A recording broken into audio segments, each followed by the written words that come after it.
من ألف شهر تنزل الملائكة والروح فيها بإذن ربهم من كل أمر سلام هي حتى مطلع الفجر صدق الله مولانا العظيم وصدق رسوله النبي الحبيب الكريم في شان حبيبه إن الله وملائكته يصلون على النبي يا أيها الذين آمنوا صلوا عليه وسلموا تسليما اللهم صل على سيدنا مولانا محمد وعلى آل سيدنا مولانا اللهم صل وسلم وبارك عليه আল্লাহ পাক রব্বুল আলামিনের দরবারে শুকরিয়া আদায় করি যে আল্লাহ পাক রব্বুল আলামিন আমাদেরকে পবিত্র রমজানুল মুবারকের তৃতীয় জুমায় আল্লাহর মসজিদে জুমার নামাজ আদায় করার মানুষে আসা এবং বসার তৌফিক দিয়েছেন সেজন্য সকলে দিল করে কালিমাতুশ শুকর আদায় করে বলি আলহামদুলিল্লাহ শুকরিয়া আদায় করি যে আল্লাহ পাক রব্বুল আলামিন আমাদেরকে আখির নবীর উম্মত হিসেবে কবুল করেছেন শ্রেষ্ঠ উম্মতের মর্যাদা দিয়েছেন সেজন্য আবারও দিল করে কালিমাতুশ শুকর আদায় করে বলি আলহামদুলিল্লাহ আজকে আমরা কথা বলবো লাইলাতুল কদর লাইলাতুল কদরের ফজিলত নিয়ে আমরা কথা বলবো পাশাপাশি ইতিকাফ নিয়েও কিছু কথা বলবো ইনশাআল্লাহ সময় সংক্ষেপ সরাসরি আলোচনায় চলে যাচ্ছি যে আয়াতে কারিমা তেলাওয়াত করেছি যে সূরাটি পড়েছি সূরাতুল কদর 30 পারা আপনারা সকলে জানেন যে 30 পারা একটি সূরা অনেকে মুখস্থ আছে অনেকে এই সূরার মধ্যে আল্লাহ তাআলা বলেছেন ইন্না আনসালনাহু ফি লাইলাতিল কদর আমি আল্লাহ তাআলা এই কোরআনুল কারীমকে শ্রেষ্ঠ ধর্মগ্রন্থ আল কোরআনকে নাযিল করেছি লাইলাতুল কদর তথা কদরের রাতে শবে কদর জোরে বলুন সুবহানাল্লাহ কোন রাতে শবে কদর আপনাদেরকে আমি শবে বরাতে বলেছিলাম যে শবে বরাতের মধ্যে আল্লাহ তাআলা একসাথে প্রথম আসমানে কোরআনুল কারীম নাযিল করেন সেখান থেকে লাইলাতুল কদরে রমজান মাসে কোরআনুল কারীম আমাদের নবীজির উপর নাযিল শুরু হয় ইকরা বিসমি রাব্বিকাল্লাযী খালাক এই আয়াতের মাধ্যমে সূরা বলুন সুবহানাল্লাহ সেই কোরআন নাযিল হয় রমজান মাসে অন্য আয়াতে আল্লাহ তাআলা বলেছেন শাহরু রমাদানাল্লাযী উনজিলা ফীহিল কোরআন যে রমজান মাস সেই মাসে মহাগ্রন্থ আল কোরআনুল কারীম আল্লাহ তাআলা নাযিল করেন সূরা বলুন সুবহানাল্লাহ এবং সেই রমজান মাসের নির্দিষ্ট রাতের কথা আল্লাহ তাআলা উল্লেখ করলেন কোন রাতে লাইলাতুল কদরে আল্লাহ তাআলা এই কোরআনুল কারীম নাযিল করেছেন আল্লাহ তাআলা পরক্ষণে প্রশ্ন করছেন আমাদের নবীকে ওয়া আদরাকা মা লাইলাতুল কদর হাবিব হে আমার দোস্ত হে আমার বন্ধু আপনি কি জানেন লাইলাতুল কদর কি এই সম্পর্কে আপনি কি জানেন আল্লাহ তাআলা নিজেই উত্তর দিলেন জোরে বলুন সুবহানাল্লাহ লাইলাতুল কদরি খায়রুম মিন আলফি শাহর আল্লাহ পাক বললেন হাবিব লাইলাতুল কদর এমন এক গুরুত্বপূর্ণ রাত এই রাত হচ্ছে খায়রুম মিন আলফি শাহর হাজার মাসের চেয়ে উত্তম জোরে বলুন সুবহানাল্লাহ হাজার মাস 1000 মাস 1000 মাস আপনি যদি হিসাব করেন 83 বছর 4 মাস এত লম্বা সময় আমরা হায়াতও পাই না অনেকে 50 বছরই আমরা দুনিয়ার যাত্রা শেষ করে ফেলি অনেকে 60-70 বছর আল্লাহ তাআলা বলতেছেন যে এই লাইলাতুল কদরের যে রাতটা শবে কদরের রাত খায়রুম মিন আলফি শাহর হাজার মাসের চেয়ে উত্তম শুধু হাজার মাস না খায়রুম মিন আলফি শাহর হাজার মাসের চেয়ে উত্তম কত গুণ বেশি আল্লাহ তাআলা উল্লেখ করেন নাই আল্লাহ তাআলা চাইলে হাজার মাস না 1 লক্ষ বছরের সওয়াব দিতে পারেন আল্লাহ তাআলার কাছে সওয়াবের কোনো কমতি আছে না মানুষের অভাব আছে আল্লাহ তাআলার কাছে কোনো কিছু অভাব নাই এই জন্য এই রাত সুবর্ণ সুযোগ এটা অন্য উম্মতের জন্য ছিল না। আমরা যে কত সৌভাগ্যবান। আপনি যদি কিয়ামত পর্যন্ত আপনার মরণ অবধি যদি আপনি শুধু শুকরিয়া আদায় করেন, আল্লাহ আমাকে যে আখির নবীর উম্মত বানিয়েছে, এই শুকরিয়াটা যদি আপনি আদায় করেন যে আলহামদুলিল্লাহ আলহামদুলিল্লাহ আলহামদুলিল্লাহ যদি জপতে থাকেন মরণ অবধি, তারপর আপনার শুকরিয়া আদায় শেষ হবে না। কিন্তু আমরা আমাদেরকে গুরুত্ব দিচ্ছি না, আমাদের কদর আমরা বুঝতেছি না। অন্য উম্মতের এই সুযোগ ছিল না। আল্লাহ তাআলা সমস্ত রুহানি সমস্ত মানুষের রূহ একসাথে তৈরি করেছেন। মিশকাত শরীফে হাদিস আসছে, বুখারী শরীফে হাদিস আসছে যে আল্লাহ তাআলা আদম আলাইহিস সালামকে বানিয়ে ওনার পিঠের মধ্যে ঘষা দিলেন। তারপর আদম আলাইহিস সালামের সামনে আল্লাহ তাআলা কুদরতিভাবে ডিসপ্লে করলেন, স্ক্রিনের মধ্যে দেখালেন, দেখো আদম এই হচ্ছে সব তোমার আওলাদ। ওইখানে সব আওলাদ ছিল। সুবহানাল্লাহ বলবেন না? আমরাও ছিলাম। তারা সবাই একসাথে তৈরি। আল্লাহ তাআলা রূহ সবাইকে একসাথে তৈরি করেছেন। আমার রূহ আদম আলাইহিস সালামের যুগে যে ব্যক্তি আসছেন তার রূহ আল্লাহ তাআলা একসাথে তৈরি করেছেন, কিন্তু ধাপে ধাপে পাঠিয়েছেন ধারাবাহিকভাবে। আল্লাহ তাআলা চাইলে তো ওই সময় পাঠিয়ে দিতে পারতেন, আদম নবীর উম্মত বানিয়ে দিতে পারতেন, নূহ আলাইহিস সালামের উম্মত বানিয়ে দিতে পারতেন, মূসা নবীর উম্মত বানাইতে পারতেন, ইব্রাহিম আলাইহিস সালামের উম্মত বানাইতে পারতেন, ঈসা নবীর উম্মত বানাইতে পারতেন। পারতেন না? কথা বলেন না, পারতেন? কিন্তু আল্লাহ তাআলা মায়া করে আমাদেরকে আখির নবীর উম্মত বানিয়েছেন। সেই উম্মতের মর্যাদা কত! এই সুযোগ, এই সম্পূর্ণ সুযোগটা কেন আল্লাহ তাআলা দিয়েছেন?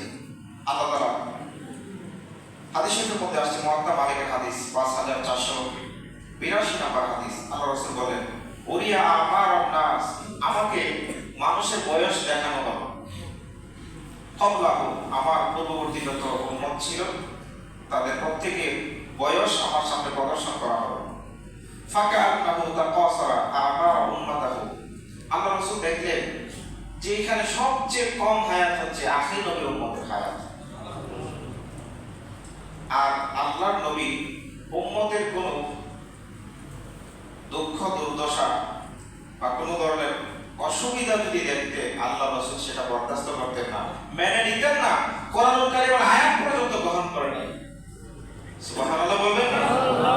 জিবরাইল আয়াত নিয়ে আসছেন, নবীজি দেখলেন যে এখানে এই বিধানটা উম্মতের জন্য কঠিন, নবীজি সিজদায় পড়ে গেলেন, চোখের পানি ছেড়ে দিলেন। আল্লাহ তাআলা বললেন, হাবিব চোখের পানি বরং ছাড়বেন না, এই জমিনে আপনার চোখের পানি পড়লে জমি ধ্বংস করে ফেলবো। আপনি কি চান বলেন? বললেন যে আমি এই হুকুম চাই না। আল্লাহ তাআলা বললেন, যান এই হুকুম ক্যান্সেল। এইজন্য কোরআনুল কারীমে অনেক আয়াত আছে যেগুলো শুধু পড়া যাবে, কিন্তু এগুলো হুকুম রহিত নাই, মানসুখ হয়ে গেছে। কোরআনুল কারীমের আয়াত দুই ধরনের, একটা হচ্ছে মুহকামাত, যেগুলা হুকুম সম্পর্কিত, আর কিছু কিছু আয়াত আছে সেগুলা আমাদের জন্য এই হুকুমগুলা ক্যান্সেল হয়ে গেছে, হুকুম মানা যাবে না। আপনি তেলাওয়াত করতে পারবেন কিন্তু এই আয়াতের হুকুম মানবেন না, বা এই আয়াতের হুকুম রহিত হয়ে গেছে। কেন? নবীজির কারণে। নবীজি আয়াতের হুকুম গ্রহণ করেন না, আল্লাহ তাআলা হুকুম দেন নাই। সুবহানাল্লাহ বলবেন না? আল্লাহ নবী বললেন, রব্বুল আলামিন আমার উম্মতের হায়াত সবচেয়ে কম, এটা কিভাবে? এত কম হায়াত কেন? এত কম হায়াত দিয়ে পূর্ববর্তী উম্মতের 1000 2000 বছর 3000 বছরের হায়াতের সমান মানুষের, ওই মানুষের সমান নেক আমল আমার উম্মত করতে পারবে না, এত কম করে কেন হায়াত দিলেন? তখন আল্লাহ পাক বললেন, হাবিব চিন্তা করবেন না, হে আমার হাবিব আপনি চিন্তা করবেন না, আমি রব্বুল আলামিন আপনার উম্মতের জন্য এমন কিছু কিছু রাত আমি গিফট করব, বোনাস হিসেবে দেব, অফার করব। যদি তারা সেই অফারগুলি গ্রহণ করতে পারে, আমি রব্বুল আলামিন এক রাতের বিনিময়ে তাদেরকে শত শত বছরের সওয়াব আমি দান করে দেব।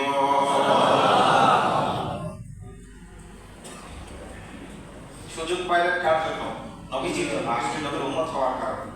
এজন্য সবসময় শুকরিয়া আদায় করবেন যে আমি যে আখির নবীর উম্মত হতে পেরেছি, বিনা দরখাস্তে বিনা আবেদনে শুকরিয়া আদায় করবেন, আলহামদুলিল্লাহ বলবেন।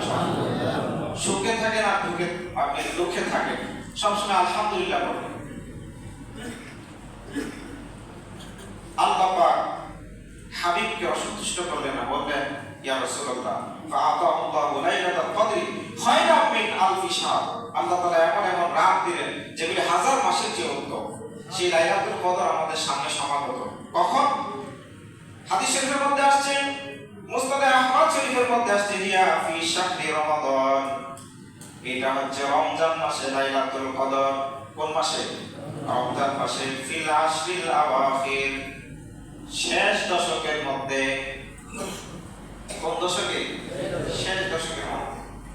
ওয়ালাইলাতি 21, এরপর আরো ভেঙে দিচ্ছেন যে সেটা হচ্ছে 21তম রাত। কততম রাত? 21তম। আও 23, অথবা 23তম রাত। আও 25, অথবা 25তম রাত। আও 27, অথবা 27তম রাত। আও আখিরি লাইলাতিন মিন রমাদান, অথবা রমজানের শেষ রাত অর্থাৎ 29তম রাত। এই বেজুর রাত অর্থাৎ শেষ দশকের মধ্যে আবার খাস করে দিলেন। নবীজি বললেন যে শেষের দশকের পুরা 10 দিন লাইলাতুল কদর নয়, বেজুর রাত গুলাতে 21তম, 23তম, 25, 27, 29তম রাত, এই রাতগুলিতে লাইলাতুল কদর নিহিত রয়েছে। যারা বলুন সুবহানাল্লাহ। কয়টা রাত এখানে? 21, 23, 25, 27, 29, 5টা রাত। 5 রাত কষ্ট করতে পারবেন না? ইবাদত করবেন ওই সময় বেশি বেশি করে আল্লাহর কাছে কায়মুল বাক্যে আহ্বান, আল্লাহর কাছে আপনি দোয়া করবেন যে আল্লাহ আমার ভাগ্যে লাইলাতুল কদর নসিব করে দাও, লাইলাতুল কদরের ফজিলত আমাকে দান করো। আল্লাহর কাছে দোয়া করবেন বেশি বেশি।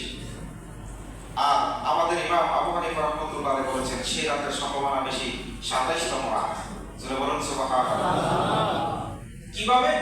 তিনি কোরআনুল কারীমের যে সূরাতুল কদর, সেই কদর থেকে বের করেছেন, অঙ্ক করে গণিত কষে বের করেছেন। সুবহানাল্লাহ বলবেন না? কোরআনুল কারীমে তিবিয়ান লিকুল্লি শাই, প্রত্যেক বিষয়ের ডিটেইলস বর্ণনা এই কোরআনুল কারীম আছে। কি সামাজিক, কি রাজনৈতিক, কি সাংস্কৃতিক, কি আপনার পারিবারিক, কি রাষ্ট্রীয়, কি আন্তর্জাতিক, সব কিছুর সমাধান কোরআনুল কারীমের মধ্যে আছে। সুবহানাল্লাহ বলবেন না? দুনিয়ার পুস্তক বই, যেখানে মেডিকেলের বই সেখানে মেডিকেলের সংক্রান্ত আপনার তথ্য থাকবে, ইঞ্জিনিয়ারিং কোন তথ্য থাকবে না, সামাজিক বিজ্ঞানের বইয়ের মধ্যে অর্থনীতি থাকবে না, আলাদা আলাদা বিষয়ের আলাদা আলাদা সাবজেক্ট আছে। কিন্তু কোরআনুল কারীম এমন এক মুজিজা গ্রন্থ, এখানে সমস্ত কিছুর অন্তর্ভুক্তি আল্লাহ তাআলা করে দিয়েছেন। জোরে বলুন সুবহানাল্লাহ। সব কিছু আছে এখানে। এই যে গণিত, ইমাম আবু হানিফা রাহমাতুল্লাহ আলাইহি তিনি বলেছেন উনি কত বড় মাপের একজন ফকিহ ছিলেন, মুস্তাহিদ ছিলেন। আমরা অনেকে ওনার সমালোচনা করি। আমাদের কাজ হচ্ছে মানুষের পিছনে কি করা? সমালোচনা করা। নিজের ভিতরে কি আছে সেগুলো আমরা দেখি না, আরেকজনের মধ্যে কি আছে সেগুলি নিয়ে আমরা টানাটানি করি। অথচ আসল মানুষ যে হবে, প্রকৃত মানুষ যে হবে, সে নিজের আত্মসমালোচনা করবে, নিজের দিকে তাকাবে, নিজের দোষ ত্রুটিগুলি সে বিশ্লেষণ করবে, সেগুলি সংশোধন করার চেষ্টা করবে, মানুষের দিকে আঙ্গুল তুলবে না।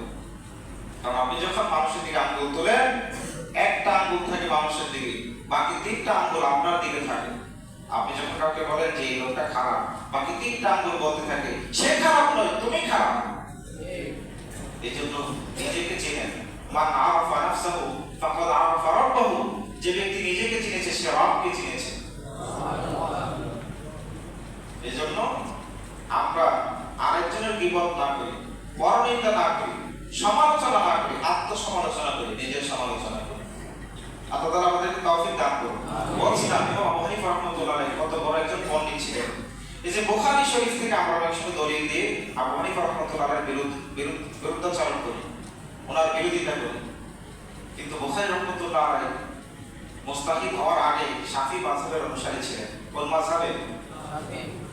কথা বলেন। মাযহাব, প্রসিদ্ধ মাযহাব কয়টা? 4টা না? হানাফি, শাফি, মালিকি, হাম্বলি। শাফি মাযহাবের অনুসারী ছিলেন ইমাম বুখারী রাহিমাহুল্লাহ। পরবর্তী মসজিদ যখন মুস্তাহিদ হয়ে গেছে তখন তিনি নিজেই নিজের মাযহাব অনুসরণ করতেন। তখন তো ওনারা, আমরা অনুসরণ কেন করি? আমরা ওই পরিমাণ জ্ঞান রাখি না বিধায় অনুসরণ করি। হুজুররা যেভাবে বলে আমরা সেভাবে শুনি, কেন? আমাদের ওই পরিমাণ জ্ঞান নাই। যেন অনুসরণ অবশ্যই করতে হবে। আপনি কাউকে না কাউকে আপনাকে শিক্ষক হিসেবে মানতে হবে, ধরতে হবে। ইমাম বুখারী রাহমাতুল্লাহ প্রথম শাফি মাযহাবের অনুসারী ছিলেন। সেই শাফি মাযহাবের ইমাম মাঝে মাঝে আবু হানিফা রাহমাতুল্লাহ মাজার জিয়ারত করতে যেতেন। ওখানে যাওয়ার পরে সেখানে গিয়ে ওনার মাযহাবের মতো উনি আমল করতেন না।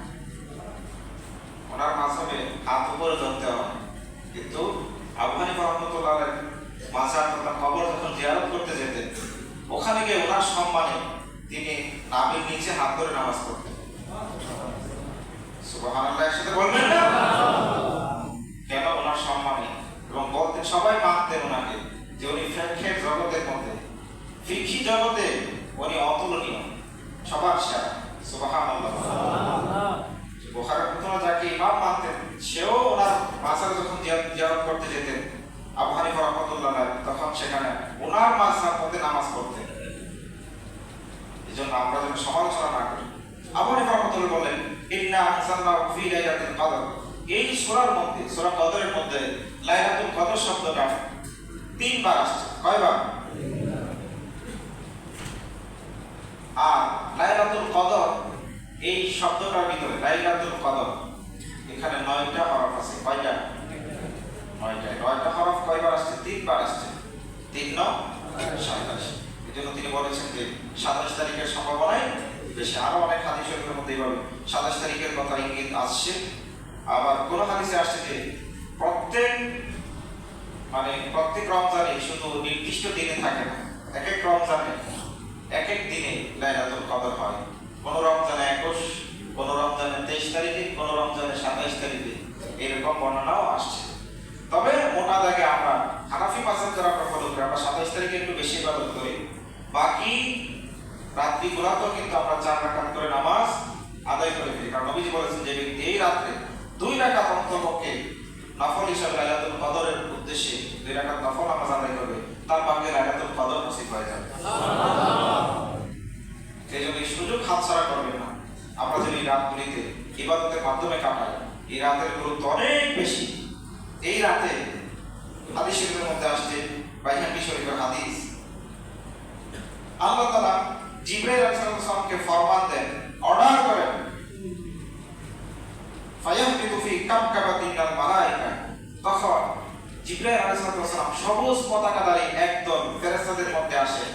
আয়েশা তাদেরকে নির্দেশনা দেন, বললেন, চলো আমরা জমিনে যাব, দুনিয়াতে যাব। সুবহানাল্লাহ। এই জগতে এসে তারা তাদের যে সবুজ পতাকাগুলি, সেগুলি কাবার ছাদের মধ্যে, আমি আপনাদেরকে অনুবাদ বলছি, এবার বলতে অনেক সময় নষ্ট হবে, অনেক লম্বা হাদিস। কাবা শরীফের ছাদের মধ্যে তারা সেই সবুজ পতাকাগুলি তারা প্রথিত করে, সেগুলি সেখানে লাগানোর পরে তারা দুনিয়ার মধ্যে, এই সারা দুনিয়ার মধ্যে তারা ছড়িয়ে পড়ে। এবং হাদিস শরীফের মধ্যে আসছে, জিবরাইল আলাইহিস সালামের 100 পাখা রয়েছে। মিনহা জানাহা, 2টা পাখা রয়েছে। লা ইয়ানশুরুহুমা, সেই 2টা পাখা জিবরাইল কখনোই খোলেন না, একমাত্র লাইলাতুল কদরে এই 2টা পাখা খুলে দেন। এবং এই 2টা ডানা, একটা ডানা একদম পূর্ব প্রান্তে চলে যায়, আরেকটা ডানা একদম দুনিয়ার পশ্চিম প্রান্তে চলে যায়। এবং জিবরাইল আলাইহিস সালাম ফেরেশতাদেরকে উৎসাহ দিতে থাকেন, বলেন যে তোমরা যাও গিয়ে দেখো এই রাত্রে কারা কারা ইবাদত করে। যারা ইবাদত করে তাদেরকে তোমরা সালাম দাও। সবাই বললেন না? সুবহানাল্লাহ বলেন।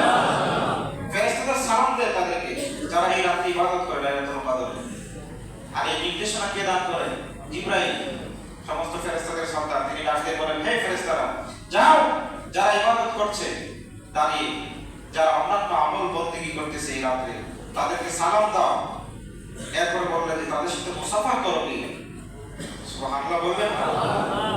আর বলতে থাকেন, এই রাত্রিবেলাতে যারা আল্লাহর দরবারে হাত উঠিয়ে আল্লাহর কাছে মোনাজাত করে, তোমরা তাদের সাথে গিয়ে আমিন আমিন বলতে থাকো। জোরে বলুন সুবহানাল্লাহ।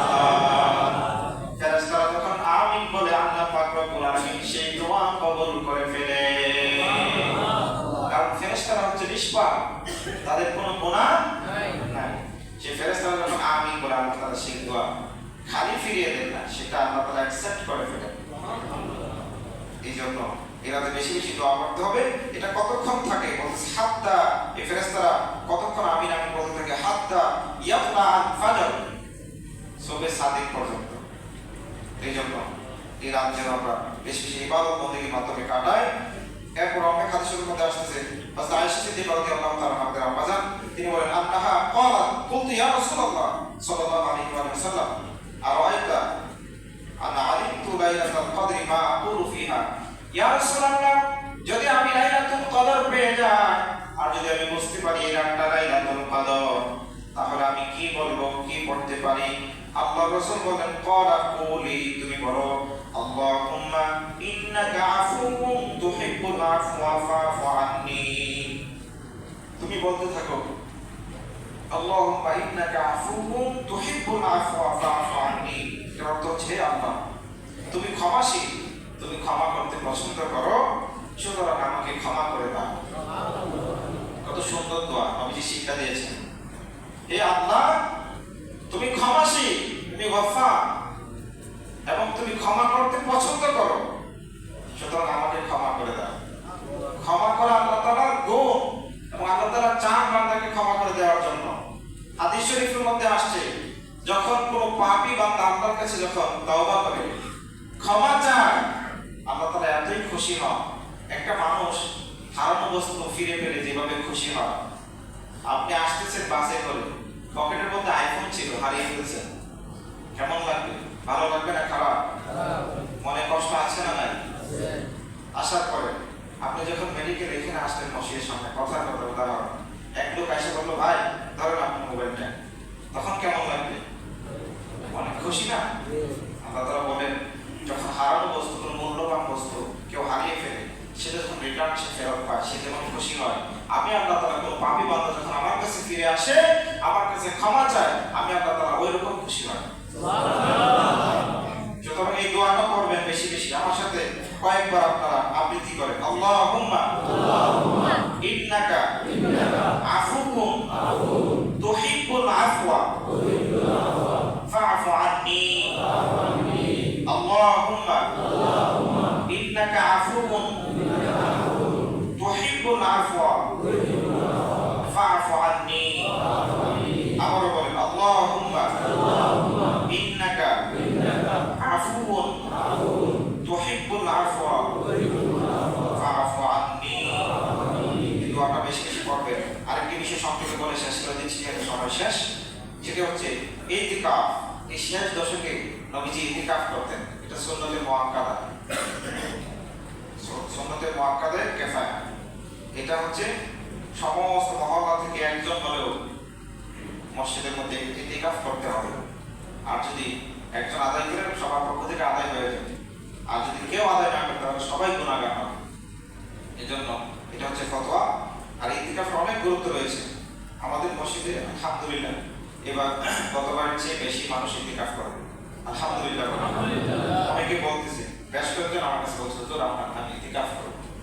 ইতিকাফের অনেক ফজিলত, যেহেতু শেষ দশকে লাইলাতুল কদর, যারা ইতিকাফ করে 100% তাদের ভাগ্যে লাইলাতুল কদর নসিব হবে, কারণ তারা শ্রেষ্ঠতম জায়গায় মসজিদে অবস্থান করবে। কারণ নবীজি বলেছেন, এই দুনিয়ার মধ্যে শ্রেষ্ঠতম জায়গা হচ্ছে মসজিদ। আমাদের বাংলাদেশের মধ্যে শ্রেষ্ঠ জায়গা, সবচেয়ে দামি জায়গা কোনটা? গুলশান, ঢাকা গুলশান, বাড়িধারা। মানে সম্পদের দিক দিয়ে হিসাব করলে, টাকা পয়সার দিক দিয়ে হিসাব করলে সবচেয়ে দামি জায়গা বাংলাদেশে গুলশান, বাড়িধারা। ওইখানে জায়গা একদম আপনার এক আঙ্গুল জায়গার অনেক মূল্য আছে। কিন্তু আল্লাহ রাসূল বলতেছেন, খায়রুল বিকাই মাসাকিনুহা।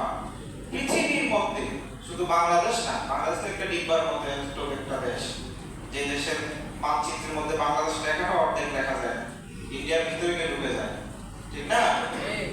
সেই দেশ না, শুধু সারা পৃথিবীর মধ্যে খায়রুল বিকাই মাসাকিনুহা, সর্বশ্রেষ্ঠ জায়গা হচ্ছে আল্লাহর মসজিদ। সেই মসজিদে আপনি থাকবেন, এই জন্য আপনার ভাগ্যে অবশ্যই লাইলাতুল কদর নসিব হবে। আর রাসূল বলেন, মান ইয়াতাকাফা আশরা ফি রমাদান, যে ব্যক্তি শেষ দশকে ইতিকাফ করবে, কানা কা হাজ্জাতাইন ওয়া উমরাতাইন, সে যেন 2টা হজ এবং 2টা উমরা করবে। হয় নাই? আরো জোরে বলে। 2টা হজ এবং 2টা উমরা করবে। লক্ষ লক্ষ টাকা খরচ করে হাজিরা হজ করতে যায়, উমরা করতে যায়, কিন্তু করার পরেও দেশে চলে আসছে। হজ কবুল হয়েছে কিনা, উমরা কবুল হয়েছে কিনা কোনো গ্যারান্টি নাই। আমাদের তো অনেকে সামর্থ্য নাই, যেতে চায় কিন্তু সামর্থ্য নাই। কিন্তু আল্লাহ রাসূল বলেছেন শেষ দশকে যদি সুন্দরভাবে সে ইতিকাফ করতে পারে, ইতিকাফের সমস্ত শারাত মেইনটেইন করে যদি ইতিকাফ করতে পারে, কবুল 2টা হজ এবং কবুল 2টা উমরা সব তার আমলনামায় আল্লাহ তাআলা লিখে দিয়েছেন। সুবহানাল্লাহ। আরেক হাদিসে বলছেন, শেষ কথা বলছি, আল্লাহ রাসূল বলছেন আল মুতাকিফু ওয়া ইয়াতাকিফু যুনুবা, ইতিকাফকারী সমস্ত ধরনের পাপ কাজ থেকে মুক্ত থাকে। কারণ মসজিদের ভিতরে আসলে মানুষ পাপ কাজ করতে পারে না। করতে পারে না। পাপ কাজ যা আছে সব মানুষ বাইরে করে। আমরা এমন মুসলমান এখন মসজিদকেও ছাড়ি না। সোশ্যাল মিডিয়াতে বিভিন্ন জায়গায় দেখতে মসজিদের মধ্যে অনেক অসামাজিক কার্যকলাপ। আল্লাহ তাআলা আমাদেরকে হেফাজত করুন। আমিন। আর কবে বুঝবেন সব পাপাচার কি শুধু বাংলাদেশে হবে? আল্লাহ তাআলা আমাদেরকে হেদায়েত দান করুন। আমিন। বাংলাদেশে আসলে জুতা পর্যন্ত মানুষ রাখতে পারে না। বাইরের দেশে মোবাইল রেখে আসে বারান্দায়। আমি কয়েকটা ভিডিওতে দেখলাম সোশ্যাল মিডিয়াতে, বিভিন্ন উন্নত দেশে এরা বিধর্মী দেশ, ওইখানে 80% বিধর্মী, 90% বিধর্মী, আরো বেশি 1% মুসলমান নাই। ওই দেশের মসজিদগুলোতে যখন দেখি মানুষ মসজিদে যায়, বারান্দার মধ্যে মোবাইল রেখে আসতেছে জুতার মতো। আমরা যেভাবে জুতা বাইরে রাখি ওইভাবে তারা মোবাইল রাখে, আবার নামাজ পড়ে যাওয়ার মোবাইল নিয়ে যাচ্ছে, কেউ কারোরটা ধরে না। আর আমরা জুতা পর্যন্ত রাখতে পারি। আমরা এরকম মুসলমান। আল্লাহ তাআলা আমাদেরকে হেদায়েত দান করুন। আমিন। বলা হচ্ছে মসজিদের মধ্যে সে পাপ কাজ করে না, ওয়া ইয়াতাকিফু যুনুবা, সমস্ত পাপ কাজ থেকে সে বিরত থাকে। এইজন্য ওয়া ইউজযাদাহু মিনাল হাসানাতি কামিলিল হাসানাতি কুল্লিহা, এইজন্য সমস্ত পাপ কাজ থেকে বিরত থাকার কারণে পৃথিবীর সমস্ত মানুষ যত নেক আমল করবে, সমস্ত নেক আমলের সমপরিমাণ নেক আমল ওই ইতিকাফকারী আমলনামার মধ্যে দেওয়া হবে। সুতরাং ইতিকাফ করার অনেক ফজিলত রয়েছে। আল্লাহ তাআলা আমাদের সকলকে ইতিকাফ করার তৌফিক দান করুন। আপনারা সময় পেলে ইতিকাফ শুরু করে দিবেন ইনশাআল্লাহ। শেষ দশকে ইতিকাফ করবেন, অনেক ফজিলত রয়েছে। আল্লাহ তাআলা আমাদেরকে যা কিছু বলেছি আমাদের সকলকে আমল নেওয়ার তৌফিক দান করুন এবং আমাদের সকলের ভাগ্যে লাইলাতুল কদর নসিব করুন। সময় পেলে আমাদেরকে আল্লাহ তাআলা ইতিকাফ করার তৌফিক দান করুন। আল্লাহ তাআলা আমাদের রোজাগুলি কবুল করুন, বাকি রোজাগুলি সহি সালামতে আদায় করার তৌফিক দান করুন। ওয়া মা আলাইনা ইল্লাল বালাগ। যারা সুন্নাত পড়েন নাই সুন্নাত পড়েন। আপনারা দোতলায় যারা আছে সামনের কাতারগুলি পূরণ করেন, সামনের কাতার পূরণ করে বসে। পিছনের মানুষ আসলে পিছনে বসতে অসুবিধা হচ্ছে, আপনারা সামনে আগে কাতারগুলি পূরণ করেন।